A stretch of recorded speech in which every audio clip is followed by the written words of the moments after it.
Discover the depth of faith beyond the pews. Welcome back to another episode of More Than a Sunday. I'm so glad that you're joining us today. We are in season 3 of our series called Numbers. We're so excited. This is episode 4. So if you haven't watched the other episodes of our series called Numbers, go back and give it a listen. I encourage you to watch. There's some pretty funny stuff that we uncovered there in those episodes. But today, I'm so excited to be unpacking a little bit more about generational similarities and differences. I'm here with my friends Bobby and Rick. What's up, guys? Well, hello there, Allie. Thanks for joining me today. Good to be here. So in the book of Numbers, there's 2 different generations that are present. The first generation escapes Egypt. This is called Exodus. They make their way out. The second generation is actually born after that, so they experience something completely different after the Promised Land. Now, the 2 generations are vastly different. Their experiences are different. Their context is different. However, they serve the same God throughout. And so we find that with our generations now today. We are very different, and we all know that, right? But we serve a God who can relate to all of us. So we're going to talk a little bit more about that today. I'm excited. Bobby, you're in Gen Z, aren't you? Gen Z. What's up with you? Tell me what year you were born in and what your favorite TV show was growing up. Okay, so I was born in 1999. Okay. And my favorite TV show growing up would have to be Sweet Life of Zach and Cody. Wow. That was just an awesome show. I love that. Yeah, it was great. Do you know what's so funny about the Sweet Life of Zach and Cody? What's so funny about the Sweet Life of Zach and Cody? You know, I remember growing up, they had a sweepstakes, right? Where if you bought enough Lunchables, you would be entered to win the cruise with Zach and Cody. Oh, wow. That's impressive. Now, what's crazy is that I don't know if anyone ever won that. Yeah, just marketing tool. Yeah, I don't know if that ever actually happened. Yeah. But I remember being like, Mom, I need another Lunchable. I might win the cruise with Zach and Cody. Exactly. So I Calling get the it. number and stuff. Brilliant marketing. Yeah. Now, what's up, Rick? Hey, what's happening? Hey, now you're a boomer, correct? I am a boomer. Okay, what year were you born in, if you don't mind sharing? 1962. Awesome, 1962. Yep. And what was your favorite TV show growing up? Yeah, I watched a lot of sports, but when I was really young, we watched a lot of the Brady Bunch. Brady Bunch? Yeah, Andy Griffith, things like that. Some of them were still in black and white, believe it or not. Interesting. Yeah. But it was fun. It was a good time. It was the sort of the roots of TV there. Okay. Most of the sitcoms were like 30 minutes long. That's it. Yeah. So, yeah, enjoyed it. Awesome. I remember when my dad got our first color TV, believe it or not. Wow, how old were you? Were you young? I probably was about 10. Wow. Yeah, about 10. Was it awesome? Were you blown away? It was a big old console TV, and I remember my dad complaining that it was like $600. Wow. So think about what we can get for $600 in TVs now. No kidding. Wow. That's great. Well, today we are going to start off a little bit lighthearted, but we're going to work our way to the more vulnerable questions. So to start off, this is like a lightning round. This is real quick. Okay. I'm just going to rapid fire ask you some questions. I would love your honest feedback. We ready to go? Feeling good? Let's rock it. All right. First of all, Rick, what is your favorite song or musical artist? Yeah, so if I was naming a pop song, I would probably go with something like Chicago, and it would be Saturday in the Park. Oh. Something like that. Have you heard that song, Bobby? Saturday in the park. See, Okay. it lives on. You see, it lives on. What about you, Bobby? I would say tough. I gotta go Brandon Lake, and I gotta go Gratitude. Gratitude. But I still love Phil Wickham. Okay. So I don't want him to think if he's listening to this that I don't like him. Phil, I we love love Phil you. Wickham. Phil. We love Phil. Yep. But Brandon Lake has my heart with Gratitude. It's just really good. That's a really good song. It is a really good song. He also has really great hair. He has I mean, you could like be Brandon Lake for Halloween if you wanted to. Like you could go to the store, get that. Yeah, it's wild. I love it. All right, let's move on to gestures. Okay, so if you were going to show someone, I needed like a gesture, like I'm picking up the phone. What would that look like? How would you show someone that? I'm picking up the phone would probably look like this. Okay. The classic. Classic. Okay. What about you, Bobby? I was picking up the phone. I bet I'd go like a little bit of this. Like, I'd pick up the phone. Or I would swipe. and pick up, swiping. Yeah. Yeah, yeah. Believe it or not, Gen Alpha, they say, if you ask them the same question, they would go, Oh, really? yeah. Is that right? Because it's like an I iPhone that never they've heard always that. known. Yeah. Some people crazy. also go, Yeah. Oh, flip phone? yeah. Did you ever own a flip phone? Yeah, I did actually. Okay, I did. interesting. My first cell phone that I got was rather large, about that big, So, but that was pretty small at the time. Wow. Did it fit in your pocket? Barely. Okay. Barely. Okay. Barely, yeah. 'Cause the bag phones came out, and they were just, you couldn't even touch them with price. I mean, they were so expensive. Wow. Yeah, my dad had one for work, and we thought that was the coolest thing going. Yeah. And then other people would ask him, "Hey, can I use your phone?" He'd say, "Well, yeah, but you're going to have to give me like $1 because it costs so much." Yeah, I'm going to charge you for it. That's what he would charge people $1. Wow. Big old bag phone. So the bag was or the phone was inside of a bag? Yeah, big thing with a big strap on it. And yeah, you just carry it around, and phone was about that big. Wow. Did you put anything else in the bag? No, it was just a the big phone. unit that you needed to project the phone call. Got It was it. crazy. Okay. Wow. Crazy times. All right. What is the best movie or show you've ever seen? Oh, wow. Well, my favorite movie of all time is On Golden Pond. On Golden Pond. On Golden Pond, What kind of yeah. movie is that? See, I'm sort of a rom-com kind of Okay. guy, and Don't I like say that I like shyly. sentimental Yeah, be movies, proud of it. I love that kind Wear of that stuff. with Not pride. into sci-fi at all. Okay. So this is basically a story of an older couple who has a daughter who is sort of estranged from them. She comes back to visit them with her new boyfriend Okay. and her boyfriend's son. Well, the grandpa gets to love the grandson. Yeah. Okay.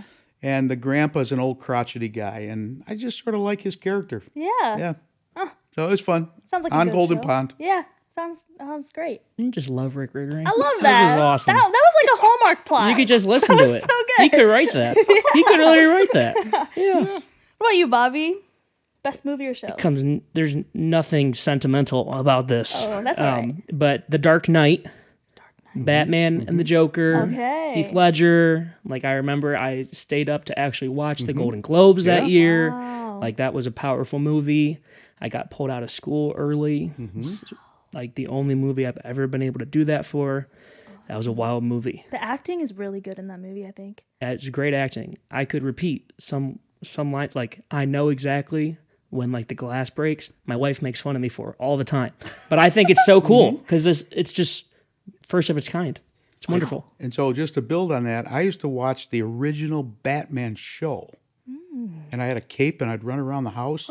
Adam West was Batman. Wow. Go back in time in the 60s and look up Batman. Yeah. He didn't look like that Batman. There's similarities though, right there. There you go, Batman, right? There Batman. you go. Yeah. Common throughout all on. generations. Common Right on. throughout. You always need a Batman. Yeah. It's our common theme. Yeah. you All go. right, Bobby. Who do you love? Well, I love God, first and foremost. Very thankful for him and his blessing. I love my wife. She's beautiful. She's awesome. She's sweet. She loves all my sports teams with me. I'm very grateful for that. Wow, what a wife. Yeah, she's great. She puts up with a lot, too. And then I would say I love my friends and family, and I'm just so grateful for them, and just all the times they've picked me up when I'm down, and just a blessing that God has used them to be in my life. I'm very grateful for them. Yeah. Same question? Yeah. Well, I would probably echo everything that he said there, but Okay. I've lived longer, so I still, while I love I love God, I love my wife, I love my kids. There's that sentimental part of me comes back because there's so many people who have gone before me that I still cherish in my heart. Yeah. Like grandmas and my dad passed away and things like that, and I just, I still miss them greatly. Yeah. And so I had such a good, deep-rooted love with all of them at the time that it still lingers in my heart Yeah. and my soul. Still lives on. It sure does. Sure does. Who was the first president you can remember? Yeah, that would have to be Abraham Lincoln. Okay. No. Abraham Lincoln? No, come on. Can you tell us about the day Ellie, he was elected? seriously, I'm not Fill us in that on old. Fill us in. I do. I remember, I think, going through this in my mind. I remember Nixon. Okay. Yeah, Richard Nixon. Richard. So I was born about a month later or something. JFK was shot, and then Johnson became president. Okay. I don't remember that too much, but I do remember Nixon and all the stuff that was going on during those times, Watergate and all that stuff, Vietnam War, things like that. Okay. Bobby? As a history teacher, I remember George Washington. I remember all these kind of guys. Okay. Yeah. I was going to ask Rick, what it was like to serve in George Washington's army. If he could give us, but I would say alive, George W. Bush. Remember him. I really remember when Barack Obama was elected and starting to talk about that in history classes as a kid and politics and things of that nature. So, Yeah. All right, Bobby. What do you want to be when you grow old? When I want to grow old, I just want to be someone who looks as much like Jesus as I can. Just the way I talk, the way I organize my schedule, the way that I handle conflict, just how I wake up every day. That's my number one thing. And that I did that with my relationship with my wife. I did that with hopeful kids I have one day, with my parents, with my family. That I as I continue to learn more and more, just from, like Rick said, these awesome people in your life who left these wonderful legacies. Just doing that to the best of my ability. If I can look back when it's all said and over and said, I know I wasn't perfect, because only God is perfect, and but I can look back and say, I listened to the Spirit as much as I could, and I'll be grateful for that. I love that. What's so interesting about Jesus when he was in ministry on earth is that how much space he had. Like, that's been blowing me away recently, of just how much space that he just spent praying and was retreating from people, and to live like that is a dream, right? Like, to have that amount of space woven into our calendars. And physical space, he had to roam around. Yes. Yeah. A lot of space. True. All right, Rick, what do you want to be when you grow up? Well, if you haven't noticed already, I'm a pretty sentimental guy. Yeah. So I think when I grow old, which I'm already older, I just want to be sort of remembered as somebody who left something here. I want to be remembered. So it's about that legacy, whole legacy thing. And, just like I earlier said, my grandma and, aunts and uncles and dad, they left that impact on my heart. I hope that I can do that with people. I want to be remembered that way. Yeah. So I think, what do I want to be when I grow old? I want to be remembered, not just some, there's old Uncle Rick in the corner. Yeah. So I want to make an impact now, so that I can be remembered later. I love that. What is the most reliable source of media? There is no reliable. Good to know. Yes, I've heard that.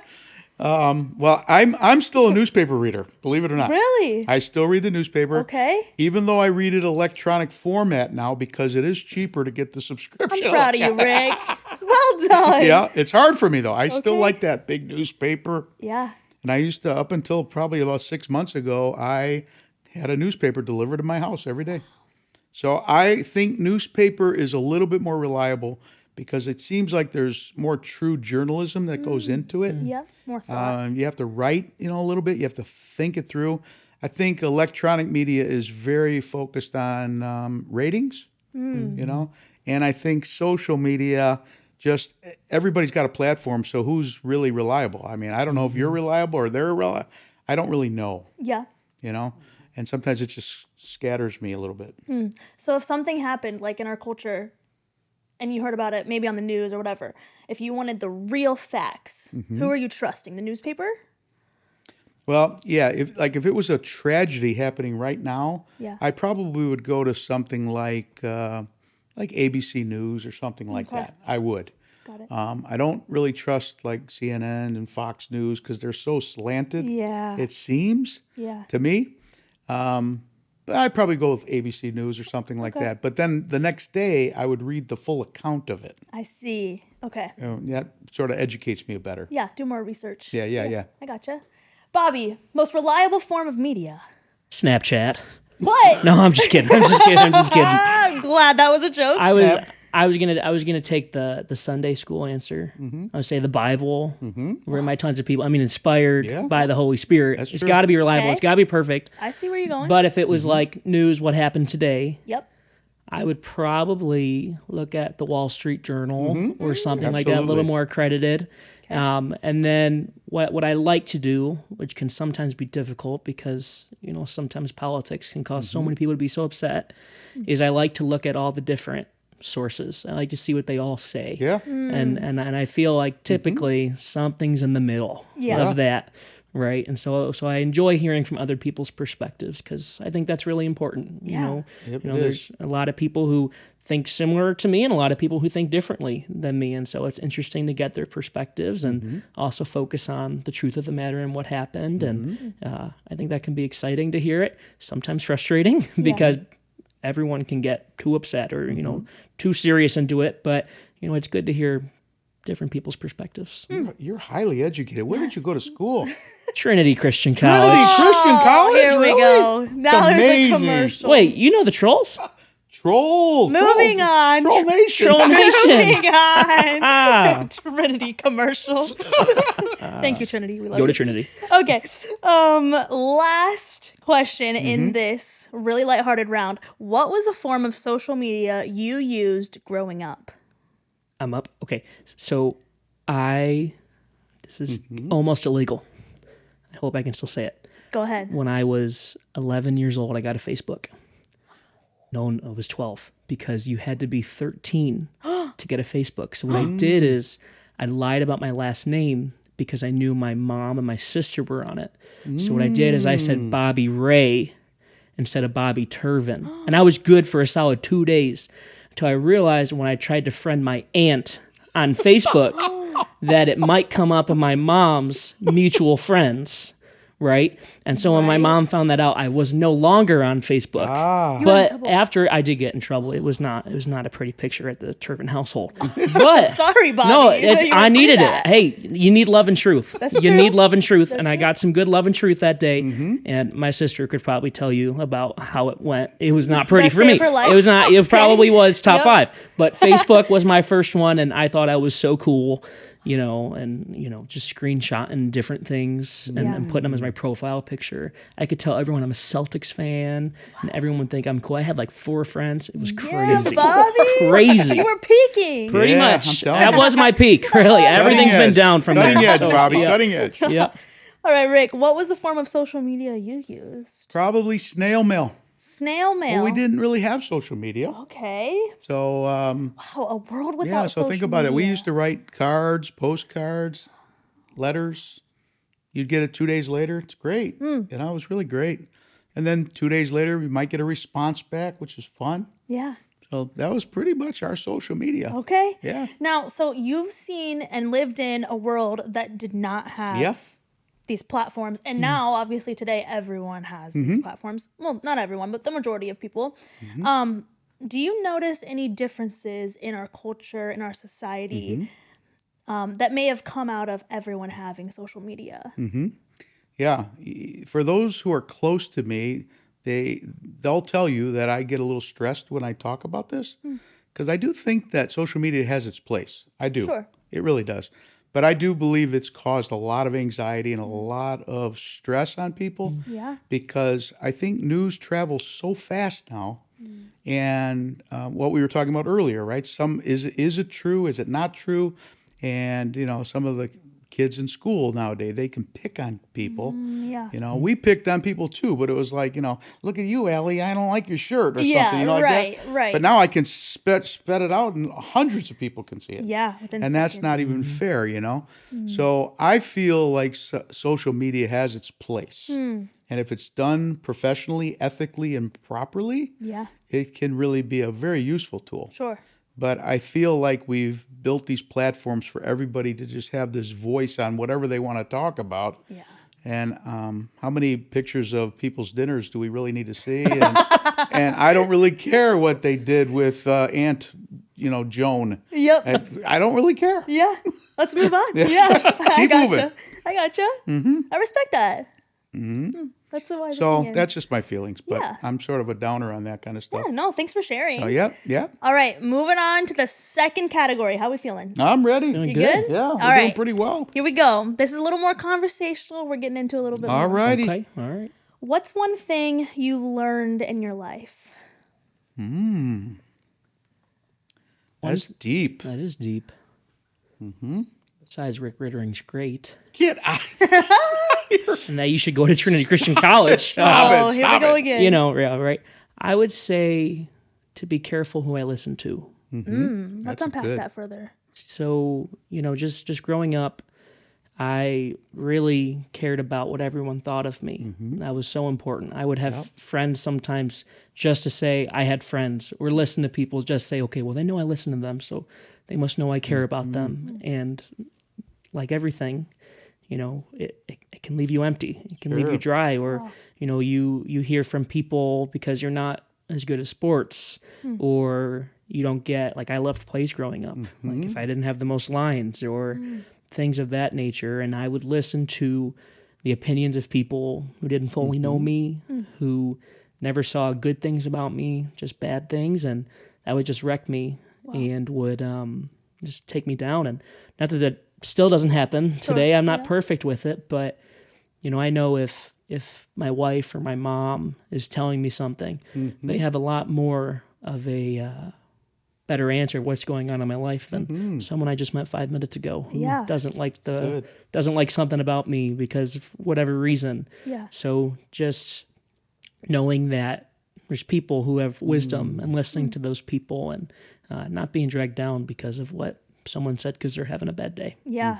Yep. That's so wise. And I think it's so relatable across all generations, but especially in Gen Z.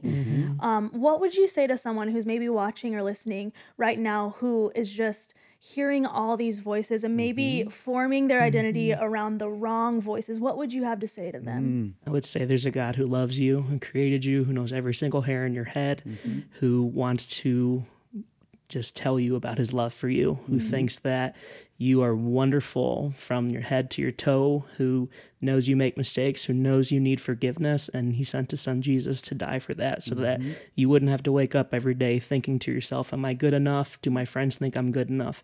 But instead, Jesus' death on the cross says that you are good enough, because if you're going to send your son to die on the cross, then you must be pretty important. And that's a lot easier to say when things are going well, but it is the light that will never be extinguished by the darkness. And it's the one thing that cannot be shaken or taken away, no matter how high the waves get or how low they get. Thank you, Bobby. That was excellent. Wise wasn't it? guy. Wow. Way to go, man. What did I tell you? I know Rick Riddering. All right, Rick, what about you? Yeah, I resonate with a lot what Bobby said there. In the 1970s, there was an artist. He's still playing around, but his name is James Taylor, and he had a song. It was BSUR. BSUR. That's all it said on the album jacket. Yeah. And what it was about was be as you are. Yeah. Be as you are. And he's saying that. And so, building off of what Bobby said, know that you have a God who created you. And then just be as you are. Yeah. Be as you are. Don't worry about what the world says about you. I think it was probably in my 30s, I realized that my top spiritual gift was encouragement. And so I didn't really know that up until that. Now, I guess I could tell I was an encourager. Sure. But when somebody told me that God created you to encourage others, that immediately changed my whole outlook on life. Yeah. So I would say to those folks listening, find somebody who knows you, but find somebody who knows God already, Yeah. who can help you find that giftedness. Because that will just completely change your outlook on life. Yeah. So I know that this is the pattern that God wanted me to run as an encourager. Yeah. That's comforting. So yeah, it makes you it relieves you because God will use you wherever you go. Yeah. So if you serve behind the scenes, do it to the best of your abilities. If you're musical, do it to the best of your abilities, right? If you're artistic, do it to the best of your abilities. Yeah. Whatever that might be. If you have wisdom, use it to the best of your ability. Yeah. All for the glory of God and all for his kingdom. Thanks, Rick. Woo. All right. What is the best thing about being older? Yeah, I think, when you get older, you have to sort of take care of your body in different ways, things like that. But I think the best thing about it is that it does give you a little bit more freedom in many ways, because our kids are already grown. I'm a grandpa now, so Congrats.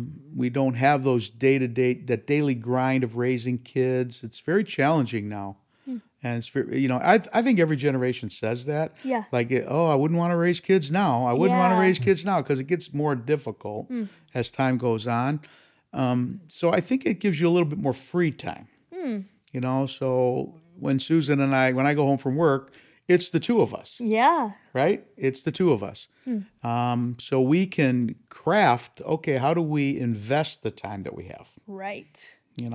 So whereas before it was almost like schedules were sort of crafting it for us. Yeah. Well, I got to get here to soccer practice and over here and this homework's got to be done. And Which is fine for a season. it is. But as you're older, It's I'm exactly sure it's right. Yep. completely different. So I think that was probably the best part of it. And I think it just, it gives you time to invest in things you love too. So, working at a church, but even if you're volunteering at a church, Yeah. you can say, hey, you know what? I'm going to shift gears. I'm going to invest more hours there. Yeah. Or I'm going to go serve my community. Or I'm going to work at the park district or whatever it might be. Yeah. It's Just your interests. Yeah, I think that's the best thing I can think about. Yeah. But being a grandpa, that's fun too. Yeah. Because you can say, oh, this is great. They start to cry. You give them back to the parents. That's great. Good. That's fun. All right, Bobby, what's the best thing about being older? Well, I just love my ARP card. I mean, it's awesome.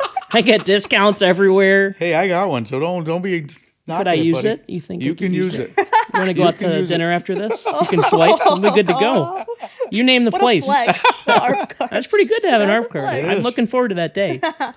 But what was the question? I'm sorry. What is the best thing about being older? Best thing about being older is I think having more freedom to Yeah. to pick where I'm at, to go where I want to go, which also can be a really good thing or it can be a really bad Yep, thing it can. because you're as a kid you're so used to, okay, at 8:00 I have to be at school and then at 3:00 it says school can go.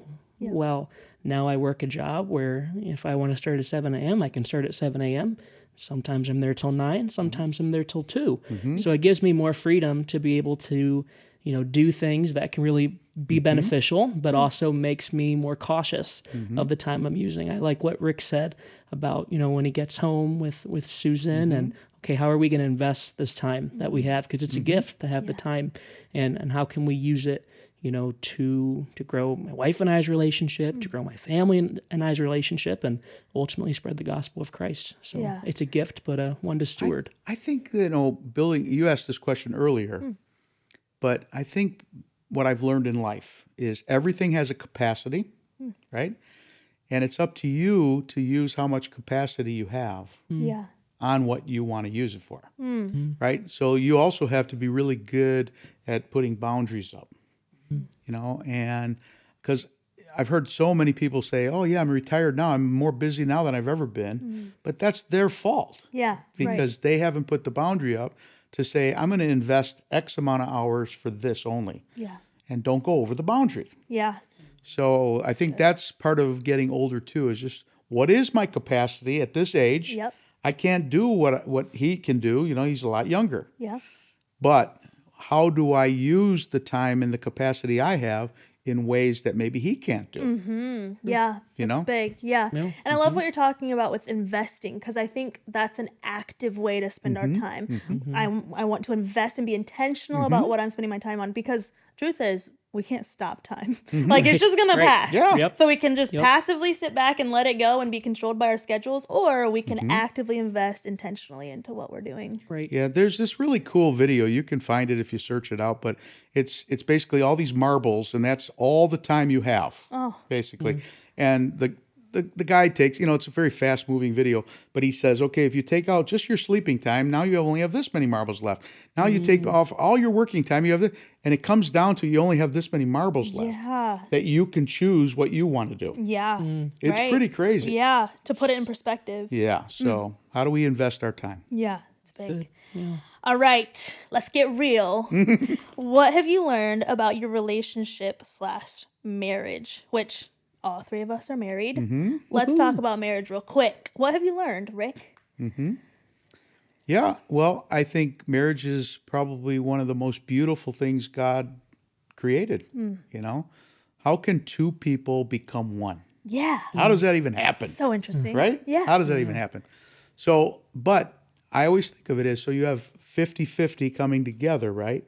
So we have 50-50, but two completely different roles. Yeah. And so how do I honor the role of my wife? Yeah. And how does she honor the role of her husband? And by open communication, you learn how does she receive things better? And she learns how I receive things better. So I think so many people think that it's just going to be like you're dating, and it's not. Yeah. It's not like that at all. Now, I think you should still have dating in your marriage. Definitely. And I think that's very important. Yes. Listen, guys, you need to date your wife, okay? But Someone's being called out right now. right? So not I looking think at me, that's that's very good. important. But it's not dating. You are now one. Yeah. And how do you glorify and honor God through your marriage? But you have to honor your spouse, Yeah. right? So I think we've learned a lot that by asking good questions and being honest with our responses and being open to hearing what your spouse is going to say to you. Yeah. Not defensive. Yeah. Because I was really defensive many times. Like, no, I'm not like that. Are you kidding me? I'm not like that. Here, ask my friends. I'm not like that. Let me prove it to you. You gotta be open. Okay, she's trying to be honest with me. Yeah, it's big. Wow, thank you. Bobby, what have you learned from marriage? How long have you been married, by the way?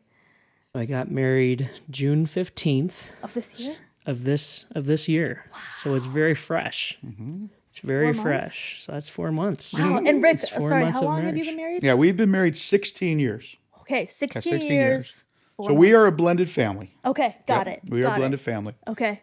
So Bobby, what have you learned in those 4 months, my friend? It's 4 months. Besides being wrong a lot. Being wrong a lot. Not being a good baker. My wife's a very good baker.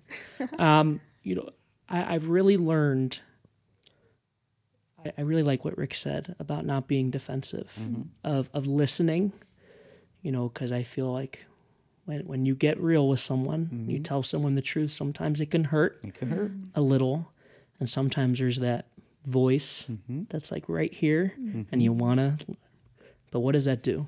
That's selfishness. How can I best serve my wife? And I think my wife and I had a longer engagement. We were like, let's just be engaged for the shortest amount of time possible. Let's just do it, right? It'll be an easy transition. And then my father-in-law was very kind. He said, well, what about money? Money's important. I said, that's true. We should have some of that too, right? We should have some of maybe have a that. Probably house. should do that. We were ready to go live in the cardboard box. Whatever it takes, right? But I think really coming from a perspective as, you're a kid, oh, well, you're just going to fall in love. And it's going to be like that every day. And I am deeply, madly in love with my beautiful wife, who is awesome. And, but realizing the opportunity I have to wake up and serve her every day, or where I can remind her each and every day, continue to date my wife, continue to put her first. Yeah, and that's a choice sometimes. It's a choice. Sometimes you don't always feel that way. It's a choice. Yeah. And it's recognizing, the marble example, I bet. If I watch a video, I'd feel the same way. It's amazing. How, what do I really value? Work is so important, and I love being in ministry. Yeah. It's great, but a professor in college, I promise it's not just a Trinity promo, but a professor in college said that ministry is everything that you do. And if I'm spending the majority of my time on earth as of right now with my wife. And I'm so blessed to do that. How am I treating my wife? How am I using that as ministry to love her the best way I possibly can? And the best way I can do that isn't just by buying her flowers or chocolate or Sprite. She really loves Sprite. But the best way to do that is by becoming more like Jesus and finding ways where I can put off myself and put on Jesus's righteousness and find the best way to serve her and care for her. Woo! Yeah, I think that was awesome. Wise. We've also found great value in the 5 love languages. Yes, I was just going to bring yeah. that up. Yeah, Yeah. because Gary Chapman's book, it's been years ago that he published it. Yeah. But so my love language is words of affirmation, Yeah. and Susan's is touch. And I am terrible at that. Yeah. Like I can fill her heart and soul if we're sitting watching TV and I'm just rubbing her arm. Yeah. That's She all it loves takes. it. Yeah. That's all it takes. Yeah. Right? And I'm like, that's a waste of time. Feels you know? nice, doesn't it? Come on. That's sort of what, that's how I think. But I've got to remember that that's her love language, Yeah. And that's where I have to develop and mature in my understanding of her. Yeah.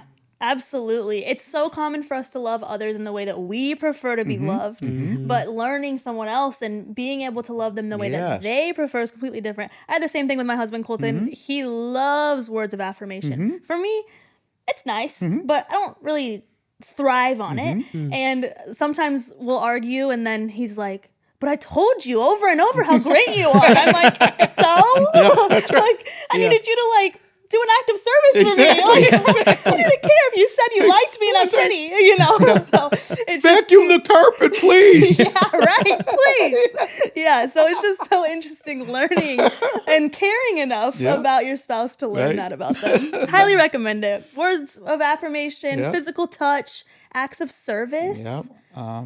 Gifts. gifts, Oh, yeah. and I can't remember the last one. it's similar to acts of service. Quality time. Quality time. That's what it is. Bingo. Quality Yes, yes, time. yes. Highly Quality recommend time. it. Yep. 5 love languages. Look into it if you haven't heard of it. Mm-hmm. All right, Rick, how have your life experiences shaped who you are? Yeah, I think this is really. I'm doing a lot of reflecting right now as a 62-year-old. So I'm doing a lot of reflecting and how did I get to this point? And I think when my dad passed away 6 years ago, and now my mom is by herself and just learning from her as I visit her on Saturdays and I really think the experience I had. We were a very tight-knit family. We used to sing around the piano by Grandma's house, sing music, play music. Grandma could basically play any song out of the hymn book without music. I mean, Wow. in any key. What key would you like it played in? And she would play, and her fingers were about that long, so she could play like Yeah. And she just was great, and we were all musical. And so those times really developed my heart because, first of all, we're singing Christian music, right? So you're hearing the words. Secondly, the time around the table with my aunts and uncles and cousins Wow. just developed my thought process. I'm a very traditional person. Yeah. And now we live in a very non-traditional world. True. And so who I am, that's where I'm doing this reflecting. How does a very traditional person live in a very non-traditional world? And it's very hard for me because the traditions that I loved and I grew up with doesn't mean necessarily my kids are going to want them Yeah.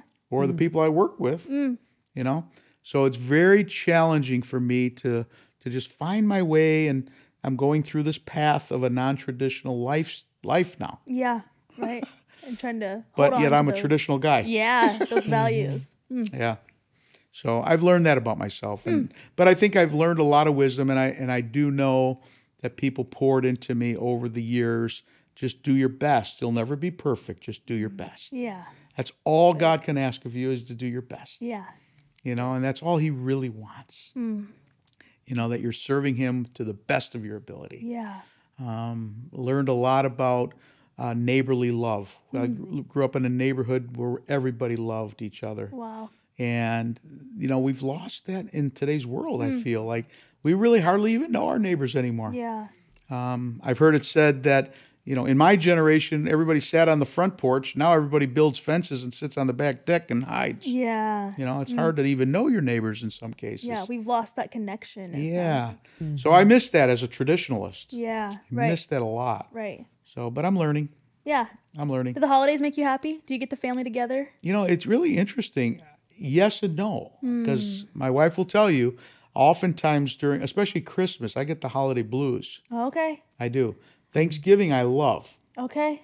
I think I get the holiday blues because I just think we've taken away from the meaning of Christmas. It's like, oh, did we get a gift for so-and-so? Check them off the list. Rather than, why are we celebrating this? It's because Jesus was born. Right. Right? Where Thanksgiving, you have the same elements, the family get together, but the spirit of giving thanks to the Lord in all that we do, it brings great joy in my heart. So that is probably my favorite holiday is Thanksgiving. Wow. Yeah. But I do get a lot of holiday blues around Christmas. Yeah, and reminiscing on what Christmas was, and just like you're saying, singing songs around the piano, and just the commercialism of it. It's just, I'm like, this isn't what God wanted. Yeah, it's twisted a little. Yeah, it's just twisted. Yeah. So it is what it is. Yeah, interesting. So we just keep moving forward. Bobby, how have your life experiences shaped who you are? Yeah, I think when you're a kid and you're growing up, you're so reliant on mom and dad, and then you get to middle school, and it starts to be like, ooh, mom and dad, why are you here? Why did you show up? I'm really grateful you're here, but my friends are here, and I'm not going to show you that I'm grateful you're here, but just to understand what I mean. Yeah. And I went from that to learning how to teach middle schoolers in college, and now I'm a youth director for middle schoolers and high schoolers. And I look back at a lot of the things that my parents did. And my parents would tell you they were not perfect, and they aren't, and nobody is, right? We all do our best. Yep. And I think back to the little things that my parents did for me. I think back to my dad, that, whenever I got sick, I was never yelled at. It was always, okay, lay down on the couch, I'll clean your throw up. And my dad did not like cleaning up throw up. Who does? And right, exactly. Right. And I take that into my relationship with my wife, and I say, sometimes she'll have a weak stomach or something, and she's watching this. Why are you talking about me throwing up? Whatever. But I'll see that happen, and I'll say, okay, how did my dad take care of that for my mom? He would love and care, right? And how did my mom do so much for others without needing to be told, good job? And so I'm just able to reminisce on some of just those really wonderful things, and see how God blessed me with that in my life. And I feel like as a kid, sometimes it's easy to point out, maybe not just as a kid, as we go through our life, oh, these are all the things that were wrong, or these are the ways people fell short. But instead, looking at the positive side and saying, look how God used that in my life. Look how God blessed me with that. Even though I didn't understand it, maybe then, he got to show me that people are fallen, but he also uses people so well in your life. Very and good things. It's the intentionality of pausing. And back to investment. Are you going to invest in the positivity or just the negativity? Because, you can control what you invest in, and that can take over you pretty quick. Right. So. Wow. Yeah, I love what Bobby was saying too, and I think I've learned this too, Allie, is that as an older guy now, there were a lot of memories that we were built. Like my dad would come home from work and he'd say, "Come on, Ma." He would always call my mom. Yeah. "Hey, Ma, let's load up the car and let's just go find a hotel with a pool." And we would drive for like an hour and we'd find a pool and the kids would go swimming. and just like little memories like that. But I think now everything seems to be planned at a little higher level. Like everybody's got to do a spring break trip and everybody's got to do a fall break trip and everybody, where my dad would just say, "Hey, let's put a tent up in the backyard. We'll sleep out in the back." Like memories like that. Yeah. So I've learned that how do I help create memories now for my kids, but for my grandkids. Yeah. Wow. That's important. Yeah. I love the spontaneity of that too. Yeah. Just thinking, I'm going to take some extra effort here and care for my family, and we're going to make a fun memory out of it. That's it. Being good. present. Yeah, which being is present. very difficult. Being present. Yeah. It's easy for me to plan out things or think back, but Yeah. what are you doing that in? You're doing it in the present. Yeah. What can you do right now that's around you? Right. Yeah. Yeah, we all could be a little better at that. Yeah, That's we right. could. All right. What do you value? Yeah, what do I value? I mean, of course, I first and foremost value my relationship with Jesus, because without him, I'm nothing, and so that's what I have to be really good at building my life around that number one value, right? Yeah. And when I don't, that's typically when I get stressed Okay. or when I go wonky or whatever it is, right? Yeah. But I value that most of all. I certainly value time and experiences. Time and experiences, just because of what I just said earlier. Yep. I'm much more about the experience than the flash of something. Yeah. Like, I mean, I literally drive a 2008 Honda Accord with 220,000 miles on it, and I don't Whoa. really care. That's kind of a flex. And That's I don't impressive. really care, Yeah. right? I don't care. Yeah. Because I'd rather spend money on, hey, let's go have a nice dinner with friends. Yeah, the experience. Or, yeah, the experience. I value that a lot. Wow. And I just love that time, you know? Yeah. So that's, I guess, what I would tell you. Yeah. Bobby, what do you value? Yeah, I really value some of what I could just listen to Rick Riddering talk all day. right. Really, Stop it. Rick What is this, the Rittering's book, wisdom couch? right? What's Why'd you going even on bring here? me here, Allie? I mean, I'm just sitting here enjoying this. I'm getting You have a lost. lot of You're wisdom, brother. representing Gen Z. Well, that's you know. Go. But I would say really valuing time with people in your life and just being present with them, and sitting back and saying there's really nothing we can control about tomorrow. There's nothing we can control about the day before, but just sitting here saying, wow, I get to spend time with my wife. I get to spend time with my mom or my dad or my sister, whoever it may be. I don't do that enough, and I wish I did. It's really easy to talk right. about that, but just sitting and saying, gosh, I love that marble example. Here are the marbles I have. What am I going to invest that in? Right. Yeah. What am I going to choose to really value? Because if you're not careful, they're put everywhere else. You're stretched thin, and it's not good for anybody. Nobody is ever on their deathbed where they're taking their last breaths and they say, please bring me my Harley one more time. I want to see my Harley. Yeah. Yep. Where's my car? I got to see my car. Yep. It's always about people. Yeah. I want to see my grandkids one more time. I want to see my, Yep. right? Yep. And so I think that means that people are the most valuable asset in the world that God created. Wow, that's huge. Right? Yeah. Yep. And so how do we care for each other? How do we take care of our own, but how do we care for others in the kingdom? Yeah. It's big. And I think that's where I'm really trying to hone my time. Yeah, for sure. It's worth it. All right. We are moving into our final category. We got to get a little bit more vulnerable here. We have 3 questions. I think we can do it. How y'all Okay. feeling? Good? Great. Feeling good? All right. 3 more questions. We got it. We got it. Ready? Rick, what is the meaning of happiness? The meaning of happiness. Yeah, and this is one of those things I reflect on. What's the difference between joy and happiness, right? Joy and happiness. The joy of the Lord is my strength, right? The joy doesn't, when you have joy, it doesn't mean that you're happy, True. right? So happiness really comes out of those things I was talking about. I'm very happy when I'm with people. I'm very happy when I'm creating memories. Yeah. I'm very happy when I have free time and I can just go take a ride in the country. Yeah. I'm very happy. Sun shining in, all that kind of stuff. That makes me very happy. But of all that happiness, if that all went away, I still have to cling to the joy. The joy of the Lord is my strength, right? Yeah. How do I have joy when I'm sick? How do I have joy when something bad happens to somebody I love, right? So I have to know fully that God is in control. Yep. It's the only way that brings joy. And I sing, or I'll play music like Grandma used to do. Yeah. And that's the only way I bring joy back into my life. Yeah. Oh, that's good. Bobby. I That know. was wonderful. I That was know. awesome. He's got good answers. Can't wait to read the book, Rick. It's going to be great. Yeah. I would say that the happiness or being happy, what that means is enjoying the blessings from God. And then, like you said, that joy is that there's a God who loves us so much, who desires a relationship with us. That's so insane to me. Like I used to think as a kid that God was there when the bad things happened. And, then if someone was dying, I could pray to God.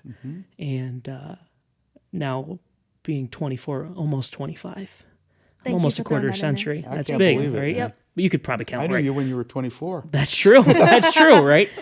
And just thinking that God is available to me at every time and wants to hear about the good and the bad. I mean, he is the perfect father. He is the perfect person to give that joy, to speak the perfect word when I'm at my happiest and when I'm at my lowest. And, at fall retreat, the theme that the youth directors put together, they did such a great job, was all about everlasting joy and how that joy is forever and nothing can touch it. And we were doing a Bible study last night and, we were talking about John chapter 1, all about the word and the light.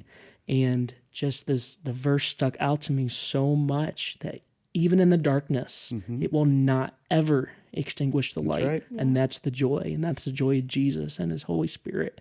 And I think that's just so powerful. And it's so easy to get caught in our happiness. Like, I love sports. Seeing the Green Bay Packers wins makes me so happy. So excited. Yeah, I know. Go Bears, whatever. They're losing November Colts. 17th. Mark it. The Colts? on. Wait, did you see that Colts? This is our Colts. This is our team. I wish I We did. bleed. It's Phil Wickham. It's wild. Like he took a parody. The guy is Is crazy. Peyton Manning mentioned?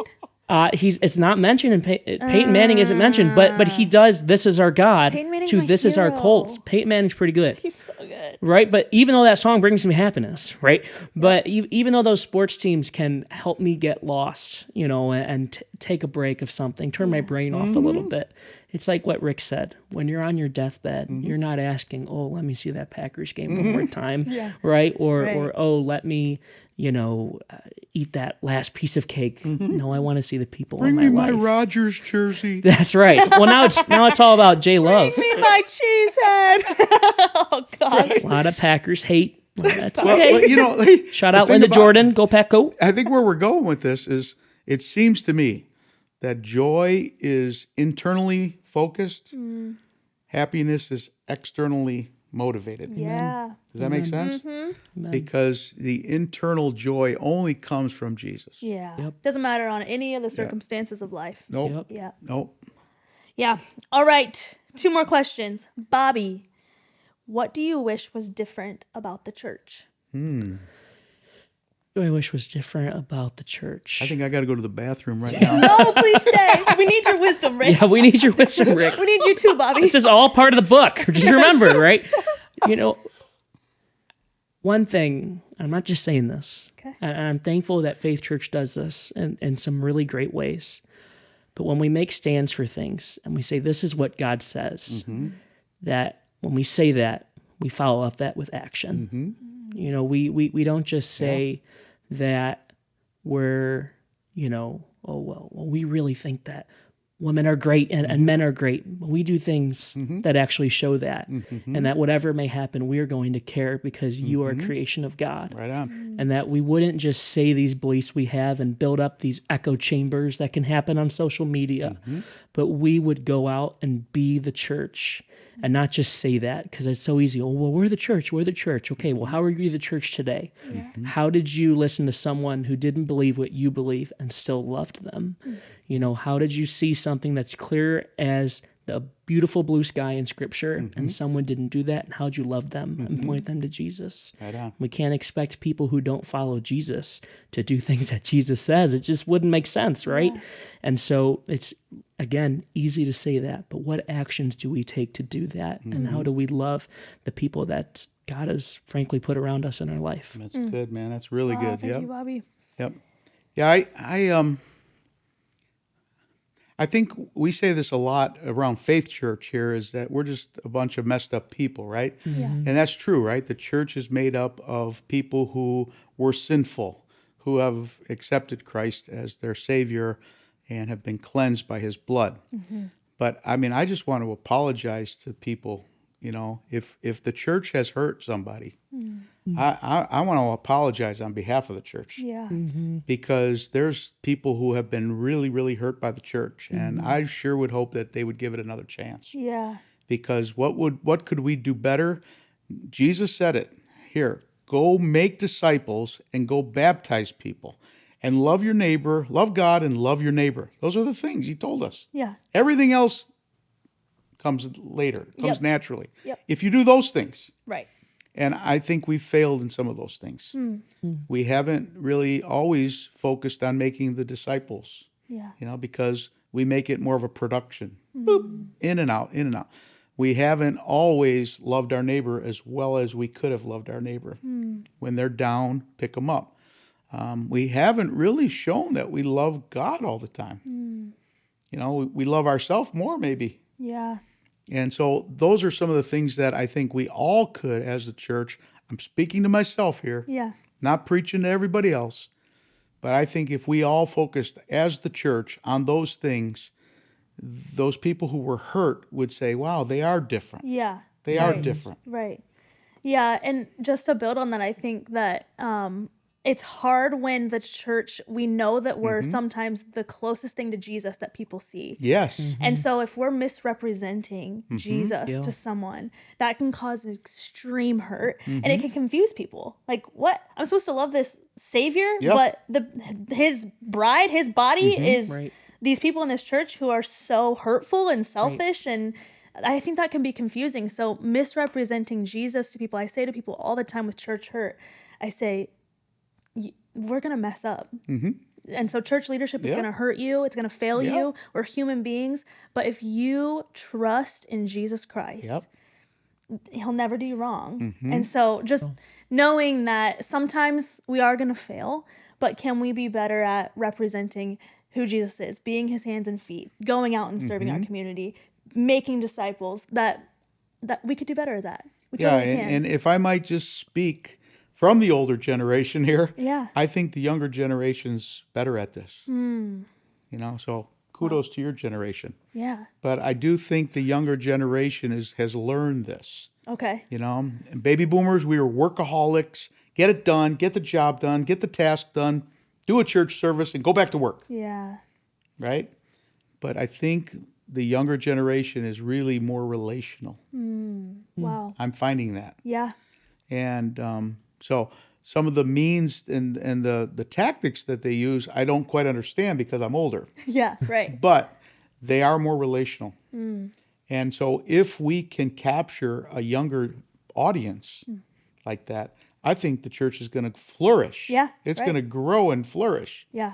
Instead of, going downhill or Yeah, something. right. So, but we have to lead, my generation has to lead by loving. Yeah. Yeah, and empowering. And yeah. And handing the baton over. Yeah. Not like, this is my baton. Yeah. No, it's the church's baton. Yeah. It's right. Jesus. Right. Yep. And I think so much about that is just being transparent, Yeah. right? Like, who are we trying to impress? Yep, that's right. Are we here to worship God? Yep. Or are we here to just be who we are? Sinners who fall short, but we're here to love. Yeah. And we're so glad you're here.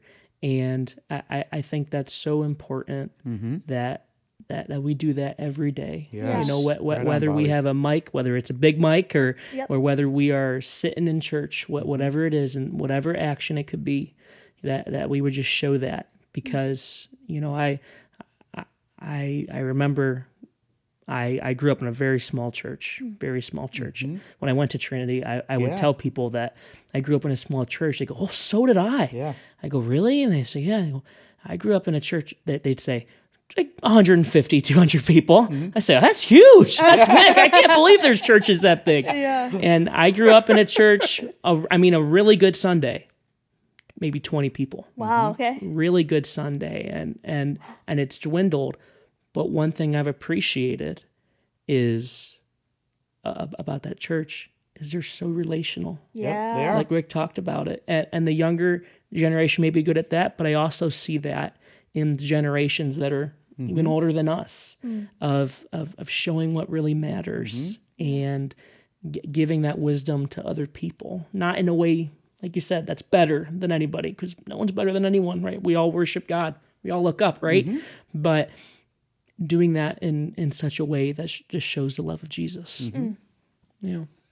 All right, final question. Feeling okay? Hmm. Okay. We're good. What is success? Wow. What is success? Some deep questions That here. is deep questions. I would say success is that everything in my life is pointing to the love of Jesus. Everything. And it's really easy for me sometimes to do that at my job because I'm like, I'm planning on how I can best tell students about God's love. But that when I get home, the first thing I can't wait to do is drop to my knees and say, God, thank you so much for this day. And that everything wouldn't be looking forward to just the happiness. And those times are good. But that the success would truly be that I recognize the just awe-inspiring power of God and how he's chosen to put me into 2024 in this time period of life and bless me with so many things, lead me through trials of good times and bad times, and just drop to my knees and say, God, what do you want me to do? Yeah. You know, I was joking earlier after a youth meeting. Can you believe it? Youth directors were joking You guys after joke? a meeting. Why would you do that? I know, like comedy. What? It's crazy, right?